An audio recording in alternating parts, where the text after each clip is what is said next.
Bienvenue à l'enregistrement du culte pour ce dimanche réminiscéré, le deuxième dimanche de la Passion de notre Seigneur Jésus-Christ. Au nom du Père et du Fils et du Saint-Esprit. Amen. Éternel, souviens-toi de ta compassion et de ta bonté, car elles sont éternelles. Éternel, je me tourne vers toi, mon Dieu. Je me confie en toi, que je ne sois pas couvert de honte. Éternel, fais-moi connaître tes voies. Enseigne-moi tes sentiers. L'Éternel est bon et droit. C'est pourquoi il montre aux pécheurs la voie à suivre. Tous les sentiers de l'Éternel sont bonté et fidélité pour ceux qui gardent son alliance et ses commandements. C'est à cause de ton nom, Éternel, que tu pardonneras ma faute, car elle est grande. Je vous invite à confesser vos péchés à l'Éternel. Dieu Tout-Puissant, notre Créateur et notre Père, nous reconnaissons et nous confessons que nous avons péché contre toi en pensée, en parole et en acte. Nous venons chercher refuge en ta miséricorde. Aie pitié de nous, pauvres pécheurs, et pardonne-nous toutes nos fautes, pour l'amour de Jésus-Christ, notre Seigneur. Aide-nous, par ton Saint-Esprit, à mieux connaître ta sainte volonté, et rends-nous obéissants à ta parole. Par Jésus-Christ, ton Fils, notre Sauveur. Amen. Dans sa miséricorde, le Dieu Tout-Puissant a livré son Fils unique à la mort pour vous. En son nom, il vous pardonne toutes vos fautes. À ceux qui croient en Jésus-Christ, il donne le droit de devenir enfants de Dieu et leur donne son Saint-Esprit. Que le Dieu qui a commencé cette bonne œuvre en nous la poursuivre jusqu'à son terme, jusqu'au jour de notre Seigneur Jésus-Christ. Allez en paix. Amen. Prions le Seigneur. Dieu Tout-Puissant, qui voit que nous n'avons nulle force pour nous aider nous-mêmes, garde-nous dans nos corps et dans nos âmes, afin que nous soyons protégés de toutes les adversités qui peuvent arriver au corps et de toutes les mauvaises pensées qui peuvent assaillir et blesser l'âme.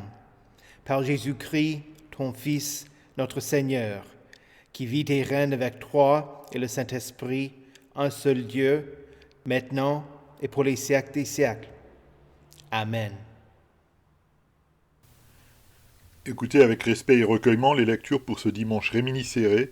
Tout d'abord l'Ancien Testament, dans le livre du prophète Jérémie, au chapitre 26, les versets 8 à 15.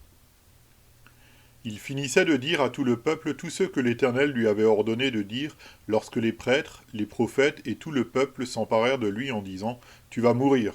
Pourquoi prophétises-tu au nom de l'Éternel en disant « Ce temple sera comme Silo et cette ville sera dévastée, inhabitée » Tout le peuple s'attroupa autour de Jérémie dans la maison de l'Éternel.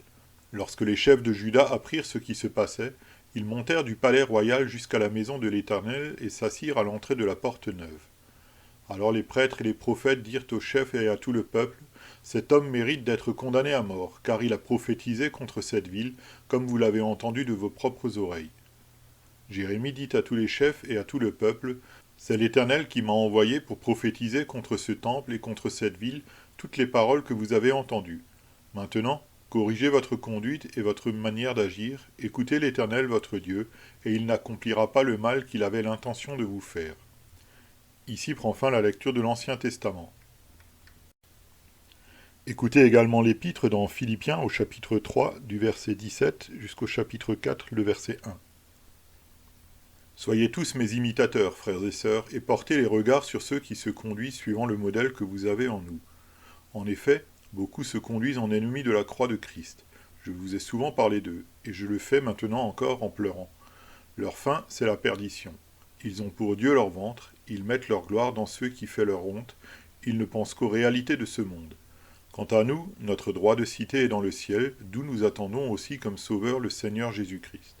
Il transformera notre corps de misère pour le rendre conforme à son corps glorieux par le pouvoir qu'il a de tout soumettre à son autorité.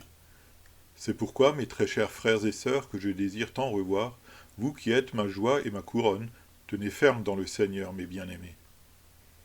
Ici prend fin la lecture de l'Épître. Écoutez enfin l'Évangile dans Luc au chapitre 13, les versets 31 à 35. Ce même jour, des pharisiens vinrent lui dire « Va-t'en, pars d'ici, car Hérode veut te faire mourir. » Il leur répondit « Allez dire à ce renard, voici, je chasse les démons et je fais des guérisons aujourd'hui et demain, et le troisième jour j'aurai fini. Mais il faut que je poursuive ma route aujourd'hui, demain et le jour suivant, car il ne convient pas qu'un prophète meure ailleurs qu'à Jérusalem. Jérusalem, Jérusalem, toi qui tues les prophètes et qui lapides ceux qui te sont envoyés, combien de fois j'ai voulu rassembler tes enfants comme une poule rassemble sa couvée sous ses ailes, et vous ne l'avez pas voulu? Voici que votre maison vous sera laissée déserte. Je vous le dis, vous ne me verrez plus jusqu'à ce que vienne le temps où vous direz « Béni soit celui qui vient au nom du Seigneur ». Ici prend fin la lecture de l'Évangile. Heureux ceux qui écoutent la parole de Dieu et qui la gardent. Confessons notre foi. Je crois en Dieu, le Père Tout-Puissant, Créateur du ciel et de la terre. Je crois en Jésus-Christ, son Fils unique, notre Seigneur, qui a été conçu du Saint-Esprit et qui est né de la Vierge Marie. Il a souffert sous Ponce Pilate, il a été crucifié, il est mort, il a été enseveli, il est descendu aux enfers, le troisième jour, il est ressuscité des morts, il est monté au ciel, il siège à la droite de Dieu, le Père Tout-Puissant, et il viendra de là pour juger les vivants et les morts. Je crois au Saint-Esprit, la Sainte Église universelle, la communion des saints, la rémission des péchés, la résurrection de la chair et la vie éternelle. Amen.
Prions.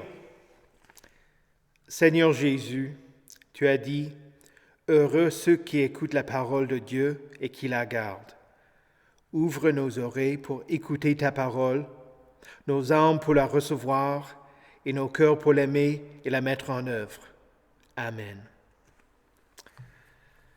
Que la grâce du Seigneur Jésus-Christ, l'amour de Dieu et la communion du Saint-Esprit soient avec vous tous. Amen. Dans le sermon de dimanche dernier, je vous ai familiarisé avec l'un des principes d'interprétation pour comprendre la Bible. Il s'agit de poser les questions. Qui est le Jésus que ce texte présente? Comment voit-on sa divinité? Comment voit-on son humanité? Quand on pose ces questions à propos de la lecture de l'Évangile lu ce matin, l'humanité de Jésus est évidente. Il parle de sa mort. Il dit « Mais il faut que je poursuive ma route aujourd'hui, demain et le jour suivant. Car il ne convient pas qu'un prophète meure ailleurs qu'à Jérusalem. » Quant à sa divinité, il dit qu'il veut rassembler Jérusalem comme une poule rassemble sa couvée sous ses ailes. Il parle de la même manière dans Deutéronome au chapitre 32, les versets 11 et 12. L'Éternel s'est montré pareil à l'aigle, qui réveille sa couvée, voltige sur ses petits, déploie ses ailes, les prend et les porte sur ses plumes. L'Éternel seul a conduit son peuple. Il n'y avait avec lui aucun Dieu étranger. Par ailleurs, Jésus dit que c'était lui qui avait envoyé les prophètes que la ville a tués et lapidés. Par ces paroles, Jésus affirme sa divinité. Pour répondre plus profondément à la question « Qui est le Jésus que ce texte présente ?» vous pouvez vous demander si vous y voyez l'abaissement ou l'élévation de Christ, ou si le texte présente Jésus en tant que prophète, prêtre ou roi. Dans la lecture de l'Évangile choisi pour aujourd'hui, la réponse est oui. Jésus s'identifie comme étant un prophète. Il prêchait la parole de Dieu et révélait ce qui allait se passer. Il utilise la répétition pour accentuer son affirmation en disant « aujourd'hui »,« demain » et « le jour d'après » plusieurs fois. Ainsi, il fait allusion à son repos dans le sépulcre. Jésus savait qu'Hérode n'allait pas le mettre à mort, mais qu'il allait mourir à Jérusalem. Il prophétise que le temple et la ville allaient être détruits en disant « Voici que votre maison vous sera laissée déserte. » Et il prévoit que sa prochaine venue à Jérusalem allait être le dimanche des Rameaux, le jour où la foule allait l'accueillir comme son Messie en disant « Béni soit celui qui vient au nom du Seigneur. » Voilà Jésus, agissant comme un prophète, comparable aux autres prophètes qu'il avait envoyés. Et pourtant, il est plus qu'un prophète, car il est à la fois Dieu et homme. Il n'est pas un porte-parole, mais la parole faite chair. C'est lui qui avait été promis à travers les siècles, venu en tant que sauveur. Un deuxième principe d'interprétation, c'est de lire le verset dans son contexte. D'abord, dans son contexte direct, les versets qui le précèdent et qui le suivent. Ensuite, dans le contexte plus large du livre. Un pasteur que je connais dit souvent qu'il y a 3 règles d'interprétation pour comprendre la Bible. Contexte, contexte et contexte. Jésus a fait cela quand il a lu un verset dans son contexte pour corriger une fausse interprétation du diable. Un autre ami pasteur dit qu'il faut se mettre à la place des gens. On peut voir ou entendre à distance ce qu'on veut, c'est qu'en lisant le texte, on se met à la place de ceux qui étaient là, comme si on pouvait sentir, goûter et toucher les choses. Je me souviens de la première fois où je me suis confronté au verset 31 de notre lecture. Le texte dit, « Ce même jour, des pharisiens vinrent lui dire, « Va-t'en, pars d'ici, car Hérode veut te faire mourir. » Le présentateur était un juif qui disait que les pharisiens n'étaient pas des adversaires de Jésus, mais qu'ils voulaient le protéger. J'étais surpris par cette interprétation, parce qu'elle me semblait être complètement à l'opposé de tout ce que je savais des pharisiens qui voulaient piéger Jésus et le mettre à l'épreuve. J'ai essayé d'entrer entièrement dans la scène pour la comprendre. C'est ainsi que je me suis rendu compte qu'il mentait. La ruse semblait passer pour être crédible parce qu'Hérode Antipas avait mis Jean-Baptiste à mort. Luc a cité avec exactitude ce que dirent les pharisiens. C'est le contexte plus large de son évangile qui nous aide à comprendre qu'Hérode ne poursuivait pas Jésus. Luc écrit qu'au cours du procès contre Jésus, Pilate l'envoya à Hérode puisqu'il était un Galiléen. Il dit que lorsqu'Hérode vit Jésus, il en eut une grande joie, car depuis longtemps, il désirait le voir à cause de tout ce qu'il avait entendu dire de lui. Et il espérait le voir faire un signe miraculeux. La question est donc de savoir si les pharisiens qui dirent qu'Hérode voulait le tuer étaient de Jérusalem ou de la région de Galilée. Il semble qu'ils étaient des Galiléens. Pour deux raisons. Premièrement, seuls les pharisiens de la région de Galilée auraient pu avoir été en contact avec Hérode. Deuxièmement, ces pharisiens auraient voulu que Jésus quitte la région et ne vienne plus dans leur synagogue. Ils pensaient que Jésus trompait le peuple et ils voulaient chasser Jésus en le décevant. Jésus se rendit compte qu'il bluffait.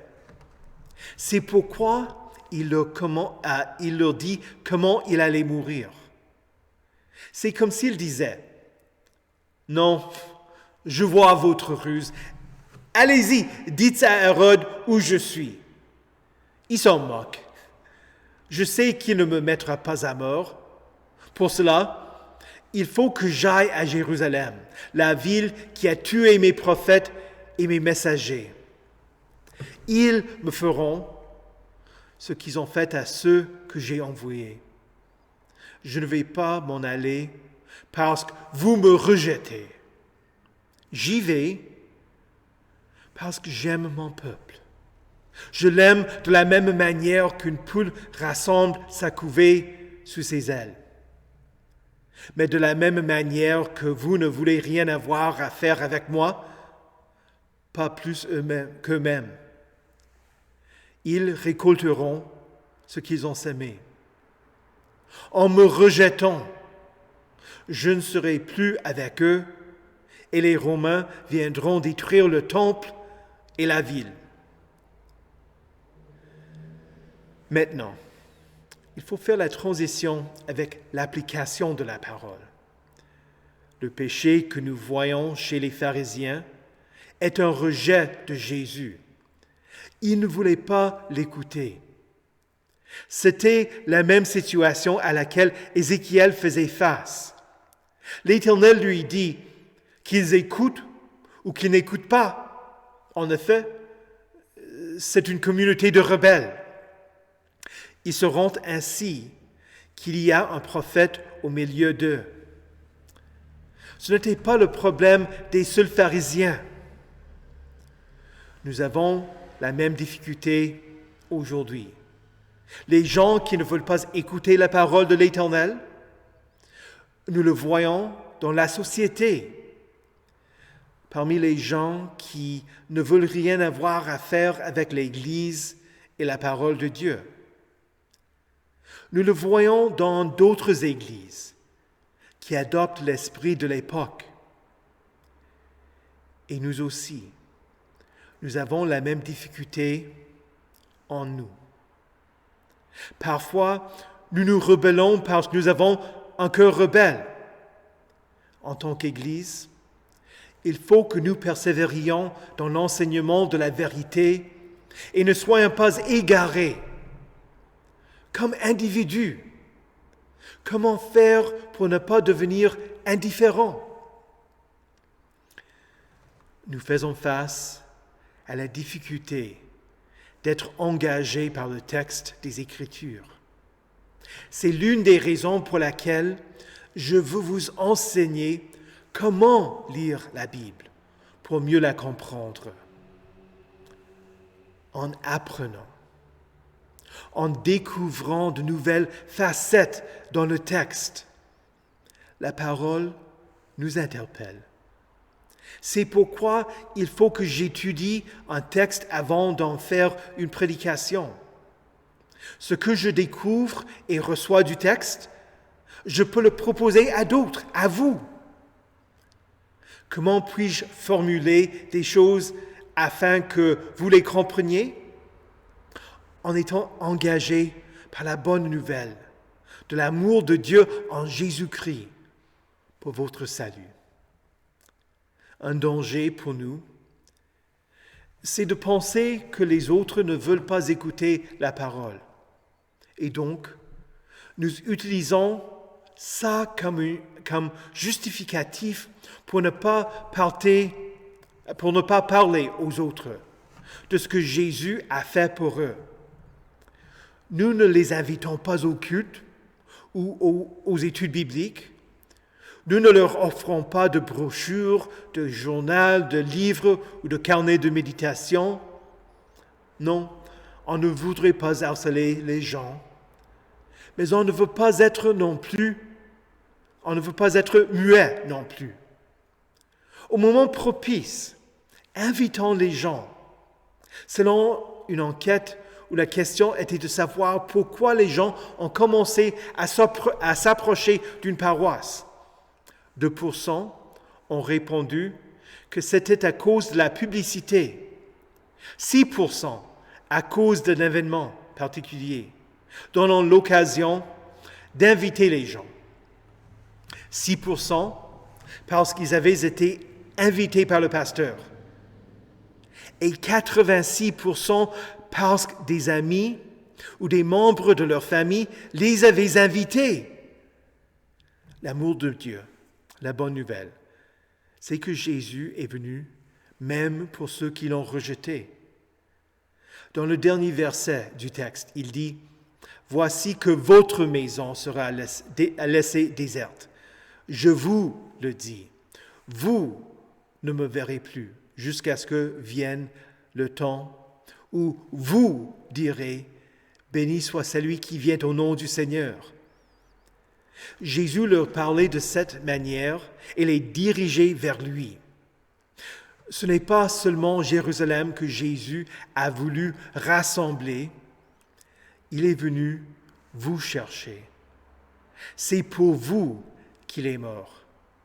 Son désir, c'est que vous soyez au culte, parmi son peuple, un membre de son Église. Au cas où vous n'avez pas encore lu la méditation dans notre culte quotidien d'aujourd'hui, le petit carnet de méditation de notre Église, j'y raconte qu'il y a une petite chapelle construite sur le mont des Oliviers pour commémorer l'événement que raconte ce texte. Sur le devant de l'autel se trouve l'image, faite de mosaïques, d'une poule qui rassemble sa couvée. Derrière l'autel se trouve un vitrail fait de fer forgé, de verre clair et de verre foncé.